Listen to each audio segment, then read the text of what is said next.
दोस्तों, तो मैं आ गई हूँ आपके लिए एक नई वीडियो लेकर। आई होप सो आप सभी अच्छे होंगे। तो आज की वीडियो में हम बात करने वाले हैं आरओई और आरओसी के बारे में। तो आप सभी को पता है कि ये रेशो चेक करना काफ़ी ज़रूरी होता है, पर ये रेशो कहाँ चेक किया जाता है, कैसे इसको यूज़ करना है, कैसे पता करना है किसी कंपनी का आरओई आरओसी, ये सारी चीज़ें इस वीडियो में मैं डिटेल से बताने वाली हूँ। आप सभी को पता है जैसे कि आरओई चेक करने के लिए जब भी कोई भी कंपनी के शेयर होल्डर्स किसी कंपनी में आते हैं या लोन के फॉर्म में आते हैं या किसी भी प्रॉफिट से आते हैं, कंपनी का आरओई देख के ही आते हैं। देन उसके बाद कंपनी उस सब प्रॉफिट पे कैसे रिटर्न कर रही है, कैसे वर्क कर रही है, देन उसके बाद ही कंपनी का आरओई आरओसी पता लगता है। तो लगभग अगर हम आरओई आरओसी की बात करें तो 15% से ऊपर ही होना चाहिए कंपनी का, तभी हम कह सकते हैं कि कंपनी थोड़ा अच्छा खासा परफॉर्म कर रही है। तो ये सारी चीज़ों के बारे में हम इस वीडियो में डिटेल से डिस्कस करने वाले हैं। तो वीडियो थोड़ा सा लेंदी हो सकता है, बट वीडियो काफ़ी प्रॉफिटेबल और वैल्यूबल रहेगा। तो वीडियो को लास्ट तक ज़रूर देखें दोस्तों, इसमें आपको डिफरेंस मिलेगा आरओई क्या है, आरओसी है। चलिए तो यहाँ से स्टार्ट करते हैं वीडियो को। तो सबसे पहले हम जानेंगे आरओई क्या होता है, रिटर्न ऑन इक्विटी। जब भी कोई कंपनी स्टार्ट हुई होगी, इक्विटी कैपिटल यहाँ पर कंपनी ने रेज़ किया होगा कहीं ना कहीं, और यहाँ पर अगर हम बात करें कि किसी भी कंपनी के शेयर होल्डर्स का जो इक्विटी वहाँ पर लगा होगा, उस पर कंपनी कितना प्रॉफिट कमा रही है, या जो भी इक्विटी किसी भी शेयर धारक ने लगाया होगा उस पर कंपनी ने कितना प्रॉफिट कमा के दिया है साल के अंदर, वो सारी चीज़ें आती हैं और आरओसी के अंदर। आरओई के अंदर आरओई का हम आसान भाषा में कह सकते हैं रिटर्न ऑन इक्विटी, मतलब इक्विटी से जो भी मिला हुआ रिटर्न वो आरओई कहलाएगा। आरओई का यहाँ पर आपको मतलब समझ में आ गया होगा। कुल मिलाकर that is a net profit, मतलब सारे खर्चे को हटा देने के बाद कंपनी के पास जो ओवरऑल पैसा बच रहा है, जो भी ओवरऑल प्रॉफिट हमको देखने को मिल रहा है, जो भी रिटर्न देखने को मिल रहा है, वो आरओई कहलाएगा। तो यहाँ पर एक आसान भाषा में मैंने आपको समझा दिया है कि आरओई क्या होता है। अब बात करेंगे यहाँ अगर डिविडेंड की बात करें तो डिविडेंड भी यहाँ पे इक्विटी प्रॉफिट के बाद, मतलब नेट प्रॉफिट के बाद ही आता है। जब कंपनी के पास एक्स्ट्रा प्रॉफिट हो जाता है, अगर 100 रुपये की जगह अगर कंपनी 200 रुपये कमाती है, एक्स्ट्रा प्रॉफिट अगर अर्न कर रही है, तो वह शेयर होल्डर्स को यहाँ पर डिविडेंड अनाउंस करती है। आपने देखा होगा कई सारी कंपनीज़ यहाँ पर डिविडेंड देती हैं, जिनको एक्स्ट्रा प्रॉफिट होता है वो ही कंपनी यहाँ पर डिविडेंड डिविडेंड देखकर आपको कंपनी में अप्लाई नहीं करना है, क्योंकि डिविडेंड का ये बिल्कुल मतलब नहीं होता है कि कंपनी अच्छी है, कंपनी को एक्स्ट्रा इनकम हो रही है। कभी इनकम अच्छी हो जाती है तो कंपनी डिविडेंड देती है, अगर कंपनी की इनकम अच्छी नहीं होती वहाँ पर डिविडेंड नहीं मिलेगा, तो ऐसे कंपनी को आप जज नहीं कर सकते हैं।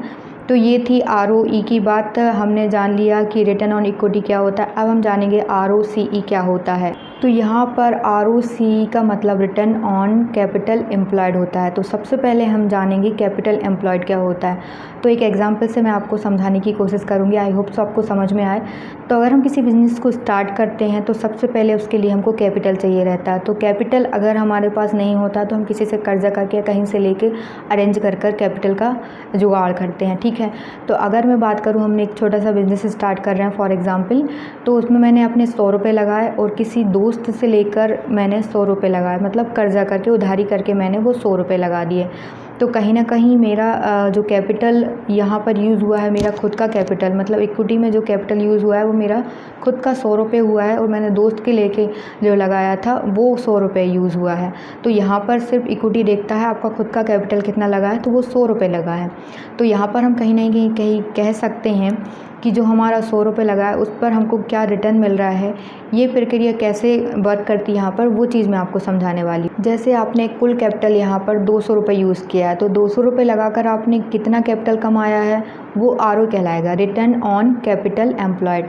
तो सी, तो यहाँ पर हम समझ गए। अब आरओ की बात आती है, तो यहाँ पर हमारा टोटल कैपिटल 200 हुआ, तो 200 पर हमने इसका कमाया 100 रुपये, यानी कि यहाँ पर 50% को हमारा लाभ हुआ, 50% यहाँ हमको प्रॉफिट हुआ है। मान लीजिए यहाँ अगर आपने 200 रुपये लगाए और अगर आपने यहाँ पर अपना 200 रुपये ही कमा लिया ना, 400 रुपये, तो 100% का यहाँ पर आपको प्रॉफिट देखने को मिल रहा है। तो ये कहलाता है आरओ, मतलब कैपिटल रिटर्न। ये कैपिटल पर कितना आपको रिटर्न आया है वो सारी चीज़ें यहाँ पर देखने को मिल जाती हैं। क्योंकि जो आपके खुद के पैसे थे वो 100 रुपये थे और जो आपने उधार करके अपने दोस्त से लिए हुए थे वो 100 रुपये थे। तो यहाँ पर आपको 100% का प्रॉफिट देखने को मिला, रिटर्न ऑन कैपिटल का। तो ये सिंपल सी भाषा में आपको मैंने ROC समझा दिया है। आई होप सो आपको समझ में आया हो।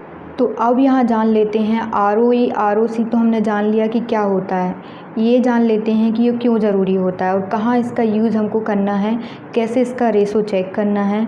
क्योंकि अगर हम किसी भी कंपनी को पिक करते हैं तो इसका ROC ज़रूर चेक करेंगे, उसके बाद ही कंपनी में हम एंटर होंगे। तो इसको चेक करने के लिए हमको क्या करना होगा वो सारी चीज़ें हमको आपको डिटेल में बताने वाले हैं इस वीडियो में।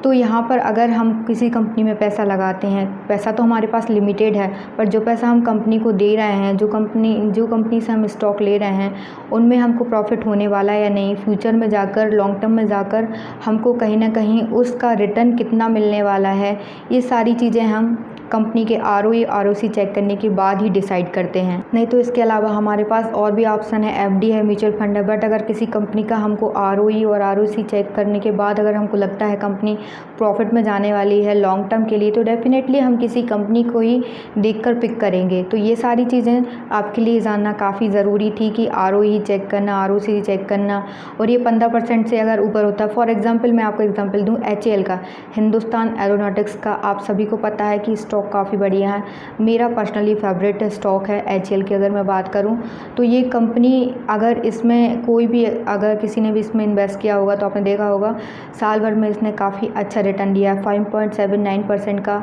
अच्छा खासा रिटर्न यहाँ पर देखने को मिल रहा है। कंपनी का PE रेशो भी अच्छा है, कंपनी की यहाँ बात करें ROE भी अच्छा है, ROC भी अच्छा है। यहाँ अगर कंपनी की हम बात करें ओवरऑल कंपनी सेक्टर वाइज भी अच्छी है। तो यहाँ हम कह सकते हैं ROC अगर 20% से ऊपर है तो कंपनी ओवरऑल बहुत अच्छी है। तो यहाँ पर हम कह सकते हैं HAL कहीं ना कहीं अपने शेयर होल्डर्स को अच्छा खासा पैसा कमा के दे रही है उनके इक्विटी कैपिटल पे। तो ओवरऑल मैं यहाँ पर कोई सजेशन नहीं है कि HAL को आप बाय करो, मैं सिर्फ फॉर एग्जांपल के लिए आपको बता रही थी कि एग्जांपल के लिए कि HAL एक अच्छी कंपनी है और इसने अच्छा रिटर्न दिया है।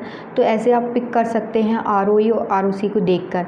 आगे मैं आपको बताऊँ कि इसका कैलकुलेशन कैसे करना है। आप अगर किसी भी कंपनी का आपको ROE चेक करना है तो उसके लिए net income divided by share holder equity आपको कर देना है। तो इसमें आपका ROE निकल कर आ जाएगा, रिटर्न ऑन इक्विटी। ये आप चेक कर सकते हैं। ऐसे HAL की बात करी तो इसमें ख़ास तौर पर ये बात है कि कंपनी काफ़ी ओवरऑल अच्छी है। कंपनी यहाँ पर डिफेंस की कंपनी है, आप सभी जानते हैं जैसे कि, और कंपनी ने अपने शेयर होल्डर को अच्छा खासा यहाँ पर प्रॉफिट कमा के दिया है। अगर उनकी इक्विटी केस की बात करें कि जिन्होंने केस कंपनी को दिया था तो उससे अच्छा खासा ईयर ऑन ईयर अच्छा प्रॉफिट है। प्रॉफिट के अलावा अगर हम बात करें रेवेन्यू भी अच्छा है। रेवेन्यू के अलावा अगर हम डेप्ट फ्री कंपनी है, पूरी डेप्ट फ्री कंपनी है, आप चेक कर सकते हैं दोस्तों। तो कंपनी का डेप्ट भी मायने रखता है कि कंपनी के पास ज़्यादा कर्जा तो नहीं है, कंपनी कर्जे में है तो कितने कर्जे में है, वो आगे चलकर इसको कम कर सकती है नहीं कर सकती है, फाइनेंशियल कंपनी कैसी स्ट्रॉन्ग है नहीं, सेक्टर वाइज कैसी कंपनी। तो अब एक आसान भाषा में हम समझेंगे कि ROE और ROC में क्या डिफरेंस है। तो यहाँ पर अगर हम ROE की बात करें, ओवरऑल कंपनी जो भी प्रॉफिट कमा रही है, आपकी इक्विटी से कंपनी ने जितना भी प्रॉफिट कमाया, जो भी प्रॉफिट हुआ कंपनी को, और आपने जो भी उसको कैपिटल दिया था उसमें आपको साल दर साल कितना प्रॉफिट कमा के दिया, कंपनी ने कैसे वर्क किया, कहीं से भी पैसा आया हो कहीं भी गया हो, पर ओवरऑल अगर हम प्रॉफिट की बात करें तो कंपनी को पैसे कमा के देगी तो ही हम मानेंगे कि उसका ROC अच्छा है। यहाँ पर हम कह सकते हैं, जैसे मैंने आपको एक एग्जांपल से भी समझाया था, अगर हमारा किसी भी बिज़नेस में अगर मेरा खुद का 100 रुपये लगा है और मैंने अगर अपने दोस्त से उधार लेकर 100 रुपये लगाए हैं, बट मेरा खुद का जो कैपिटल लगा वो मैं 100 मान के चलती हूँ, और 100 पे अगर मेरे को 100 रुपये का, या कह सकते हैं कि 100 रुपये का कंपनी प्रॉफिट दे रही है, कहीं ना कहीं प्रॉफिट हो रहा है साल दर साल, अगर वो प्रॉफिट बढ़ रहा है तो वो ROC कहता है कि कहीं ना कहीं हमको ये चीज़ चेक करनी चाहिए कि कंपनी हमको अच्छा खासा प्रॉफिट कमा के देने वाली है नहीं। तो ये चीज़ें हम चेक कर सकते हैं। अब बात करते हैं ROC की। तो ROC ये कहता है कंपनी ने जो भी फंड ऐड किया, जो भी कैपिटल यूज़ किया, उस पर आपको कितना पैसे कमा के दिया कंपनी ने, ये सारी चीज़ें ROC के अंदर आती हैं। तो मुझे लगता है कि आपको एक छोटे से वीडियो में सारी चीज़ें मालूम चल गई होंगी। बट अगर मैं आपसे पूछूं कि आप ROE देखना चाहेंगे या ROC, तो आपका आंसर यहाँ पर क्या होना चाहिए? तो डेफिनेटली आपका आंसर ROE होना चाहिए, रिटर्न ऑन इक्विटी। मतलब आपने जो कंपनी को कैपिटल दिया उस पर कंपनी ने आपको क्या प्रॉफिट कमा के दिया साल दर साल, प्रॉफिट दिया, तो आपने जो एक्सपेक्ट किया था उस हिसाब से प्रॉफिट कम है या ज़्यादा है, वो सारी चीज़ें आपको चेक करनी चाहिए। तो होप सो आपको वीडियो पसंद आया हो। दोस्तों ओवरऑल वीडियो का एक रिकैप कर लेते हैं। फॉर एग्ज़ाम्पल अगर हम किसी भी कंपनी में अपना एक 100, वापस से वही एग्ज़ाम्पल लेती हूँ मैं, अगर मैं 100 रुपीज़ लगा रही हूँ, 100 रुपीज़ अपने दोस्त से लेकर लगा रही हूँ, यानी कि 200 रुपीज़ लगाए और मैंने उस पर कमाए 100 रुपये, तो यहाँ पर पहले केस में मैंने 100 रुपये कमाए, लगभग 50% यहाँ पर मेरे को रिटर्न देखने को मिल रहा है। सेकंड केस में अगर मैं बात करती हूँ, मैंने 100 रुपये फिर लगाए, 200 रुपये, 100 रुपये फिर मैंने अपनी फ्रेंड से मतलब 200 रुपये लगाया और यहाँ पर मेरे को 200 रुपये का ही प्रॉफिट देखने को मिल रहा है। कहीं ना कहीं 300 रुपये का ये प्रॉफिट हुआ, क्योंकि 100 रुपये तो मेरा डेब्ट था, मतलब कर्जा था, तो 300 रुपये का प्रॉफिट देखने को मिल रहा है। तो यहाँ हमको कहीं ना कहीं लग रहा है कि ये परसेंटेज वाइज तो काफ़ी अच्छा है, तो यहाँ पर ROE जो है कंपनी का काफ़ी अच्छा है। बट ऐसे धोखे में ना पड़ें। कई बार कंपनी ऐसी होती हैं, कई रिटेल्स कंपनी होती हैं, कई FMCG सेक्टर्स ऐसे होते हैं जहाँ पर हमको लगता है कि कंपनी काफ़ी अच्छी है, इसका ROE अच्छा है, ROC अच्छा है, बट ओवरऑल कंपनी कभी प्रॉफिट में रहती है, कभी लॉस में रहती है। या डिविडेंड को लेकर आप कभी असमंजस में ना रहें कि कंपनी ज़्यादा से ज़्यादा डिविडेंड दे रही है तो ज़्यादा प्रॉफिट में है। कई बार कंपनी कई साल कंपनी ज़्यादा प्रॉफिट में हो जाती है, तो वो पैसा एक्स्ट्रा रहता है, उससे कंपनी अपने शेयर होल्डर्स को डिविडेंड देती है। तो इन चीज़ों में आप बिल्कुल ना फंसें। आप अपना ROE ROC चेक करें। अगर डेब्ट वाली कंपनी आपको लग रही है, कर्जे में डेब्ट फ्री कंपनी अगर कोई आपको दिख रही है, तो उसका ROE चेक करें। और अगर कहीं ना कहीं कंपनी में कर्जा देखने को मिल रहा है, वहाँ का वॉरिएंट ज़्यादा आपको लग रहा है, तो वहाँ पर आप ROC चेक कर सकते हैं। तो डेफिनेटली आपको इससे काफ़ी हेल्प मिली होगी इस वीडियो से। आई होप सो आपको सारी चीज़ें क्लियर हुई होगी। नहीं होती तो आप मुझे कमेंट करके ज़रूर बताइए, मैं आपको वहाँ पर ज़रूर से रिप्लाई करूँगी। Thank you so much.